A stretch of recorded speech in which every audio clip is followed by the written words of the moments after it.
We've just got a Fiat Ducato camper in today. Really common issue on these where they lose fifth gear, but luckily on this gearbox you can access it and repair it all through the end casing, so it's really easy to do. You just take the end casing off, just a few bolts on there.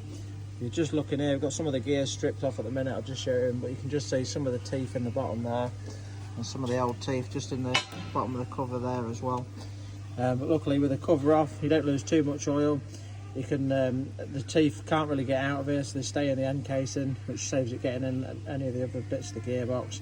But you can just get that off and you can replace everything just from simply accessing it through the end there. We'll just show you in the casing there. And then we've got the old gears and the synchro. You can just see on the edge of the inner gears there where it's all worn off. Sometimes they look a little bit worse than this. But we're going to put a new gear on there, the synchro piece, and then we've got another gear to replace there as well. You can just see on the new ones the teeth compared to the other one there as well.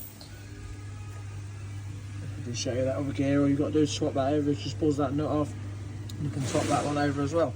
It's quite a nice straightforward job to do. We'll just get everything swapped over.